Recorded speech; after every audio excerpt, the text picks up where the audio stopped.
रात 3 बजे की दस्तक। अर्जुन को हमेशा अजीब सपने आते थे, लेकिन उस रात कुछ अलग था। घड़ी में रात के ठीक 3 बज रहे थे और अचानक उसे सुनाई दिया, किसी ने उसके घर के दरवाजे पर दस्तक दी। अर्जुन ने अनसुना करने की कोशिश की, लेकिन दस्तक लगातार तेज होती गई। एक पल के लिए उसके रोंगटे खड़े हो गए। इतनी रात को कौन हो सकता है? डरते डरते वह दरवाजे के पास पहुंचा और आंख की झिड़ी से झांका।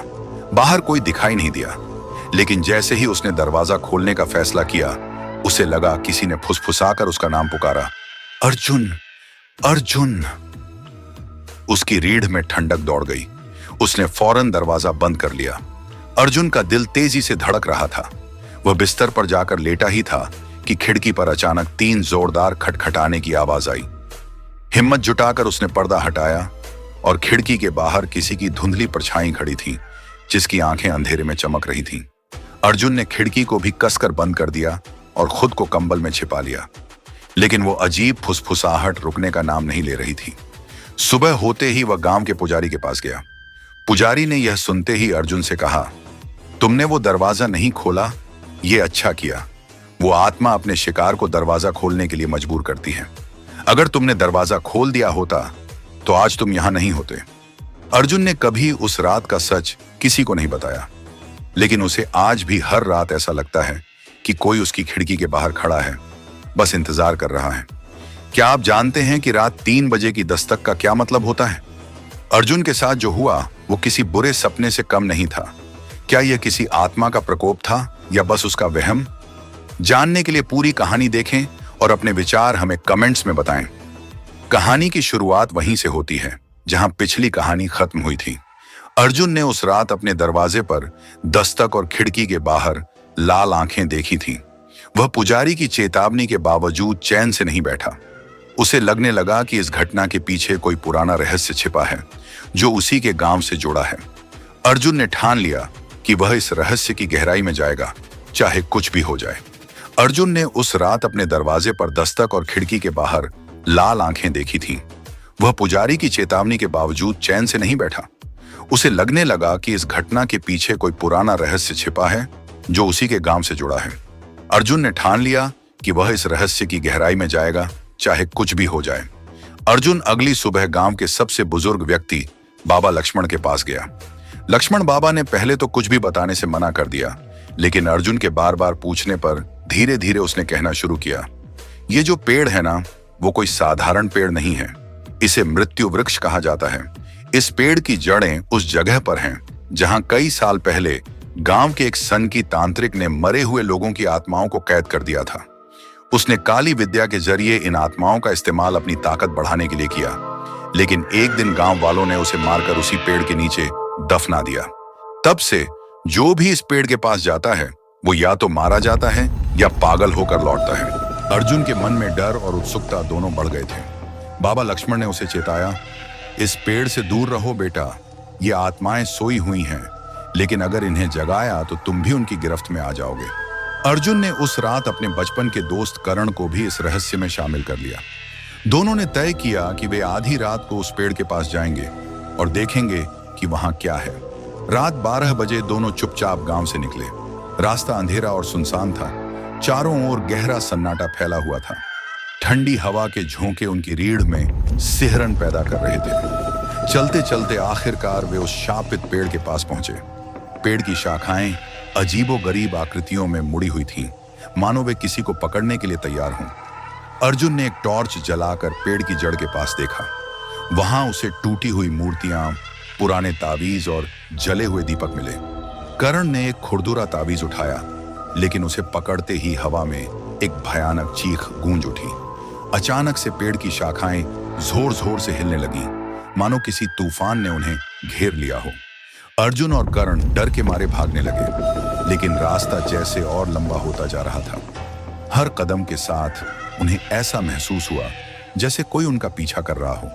करण ने अर्जुन से कहा, लगता है हम किसी चक्रव्यूह में फंस गए हैं। तभी अर्जुन को पीछे से वही लाल चमकती आंखें दिखाई दी, जो उसने अपने घर की खिड़की के बाहर देखी थी। अब उन्हें समझ में आ गया कि ये वही आत्मा है जो उस शापित पेड़ से जुड़ी हुई थी। भागते भागते करण का पैर किसी चीज से टकराया और वह जमीन पर गिर पड़ा। अर्जुन ने उसे उठाने की कोशिश की, लेकिन कर्ण ने अचानक अजीब सी आवाज में कहा, यह पेड़ हमारा घर है, तुम्हें अब यहीं रहना होगा। अर्जुन ने घबराकर कर्ण को झकझोरा, लेकिन उसकी आंखें अब लाल हो चुकी थीं। अर्जुन को एहसास हो गया कि कर्ण पर किसी आत्मा का साया है। उसने किसी तरह हिम्मत जुटाकर कर्ण को पीछे खींचा और पेड़ से दूर भागने की कोशिश की। तभी दूर एक मंदिर की घंटी की आवाज सुनाई दी। अर्जुन ने उसी दिशा में भागने का फैसला किया। अर्जुन किसी तरह कर्ण को लेकर उस पुराने मंदिर तक पहुंच गया, जो गांव के बाहर स्थित था। वहां पुजारी पहले से मौजूद था, मानो उसे अर्जुन की मुसीबत का अंदेशा था। पुजारी ने अर्जुन को बताया, यह आत्मा तभी शांत होगी जब तुम पेड़ की जड़ों के पास घड़ी तांत्रिक की हड्डियों को जला दोगे। अगर ऐसा नहीं किया गया तो आत्माएं हमेशा तुम्हारा पीछा करती रहेंगी। अर्जुन और कर्ण ने पुजारी की मदद से मंदिर से पवित्र भस्म और हवन सामग्री ली और अगले दिन सुबह सुबह फिर से उस शापित पेड़ के पास लौटे। अर्जुन ने हिम्मत करके पेड़ की जड़ों को खोदा और वहां से पुरानी हड्डियां और एक तांत्रिक की खोपड़ी निकाली। जैसे ही उन्होंने हड्डियों पर भस्म डालकर आग लगाई, तेज चीखों की गूंज चारों तरफ फैल गई। ऐसा लगा जैसे कई आत्माएं एक साथ मुक्त हो रही हों। कुछ ही देर में पेड़ की शाखाएं सूखकर राख में बदलने लगी और कर्ण की आंखों का लाल रंग भी धीरे धीरे गायब हो गया। अब दोनों सुरक्षित थे। अर्जुन और कर्ण ने सोचा कि अब सब कुछ खत्म हो गया है, लेकिन घर लौटने के बाद अर्जुन ने महसूस किया कि वो फुसफुसाहट अब भी कभी कभी सुनाई देती है। क्या सच में सब खत्म हो गया था, या फिर तांत्रिक की आत्मा अब भी किसी और रूप में लौटने का इंतजार कर रही थी? क्या अर्जुन और कर्ण ने सच में आत्माओं से मुक्ति पाई, या यह डरावनी घटनाओं की शुरुआत थी? जानिए इस रोमांचक कहानी में, जहां एक शापित पेड़ ने सबकी जिंदगी बदल कर रख दी, ने अपने दोस्त कर्ण के साथ मिलकर उस शापित पेड़ से आत्माओं को मुक्त किया था। लेकिन उसके मन में अब भी एक सवाल था, क्या वाकई सब कुछ समाप्त हो गया? रात में उसे कभी कभी वही फुसफुसाहट सुनाई देती थी। उसे लगा कि यह सिर्फ उसकी चिंता का परिणाम है। लेकिन एक रात जब वह सोने गया, तब उसे अपने सपने में एक काले मंदिर का दिखना शुरू हुआ। एक सुबह अर्जुन ने फैसला किया कि उसे इस सपने का मतलब समझना होगा। उसने गांव के कुछ बुजुर्गों से सुना था कि उस काले मंदिर में कई अनसुलझे रहस्य छिपे हुए हैं। यह मंदिर गांव से थोड़ी दूरी पर स्थित था और वहां जाने वाले लोगों को खौफनाक घटनाओं का सामना करना पड़ा था। अर्जुन ने कर्ण से बात की और दोनों ने तय किया कि वे उस काले मंदिर की खोज करेंगे। रास्ते में गांव के कुछ लोग उन्हें मना करते रहे, लेकिन अर्जुन की जिज्ञासा बढ़ती गई। एक शाम दोनों दोस्त उस काले मंदिर की ओर बढ़े। रास्ते में उन्हें अंधेरा घेरने लगा। अचानक ही उन्हें एक पुरानी टूटी फूटी पत्थर की दीवार दिखी, जो मंदिर की ओर जाने वाले रास्ते को घेर रही थी। दीवार पर कुछ प्राचीन चित्र बने थे, जो कहानियां सुनाते लग रहे थे। जैसे ही वे मंदिर के पास पहुंचे, अर्जुन ने देखा कि वहां का माहौल अलग था। पेड़ की छाया और हवा में अजीब सी ठंडक थी। मंदिर के दरवाजे पर एक पुरानी जंग लगी कुंडी थी। क्या तुम तैयार हो? कर्ण ने पूछा। अर्जुन ने सिर हिलाया और उन्होंने दरवाजा खोल दिया। मंदिर के अंदर अंधेरा था और केवल दीवारों पर लगी मिट्टी की दियों की हल्की रोशनी थी। अर्जुन ने देखा कि दीवारों पर रक्त रंजित चित्र बने हुए थे, जो आत्माओं के बलिदान की कहानी बताते थे। जैसे ही वे अंदर गए, अचानक दरवाजा अपने आप बंद हो गया। अर्जुन और कर्ण ने डर के मारे एक दूसरे का हाथ पकड़ लिया।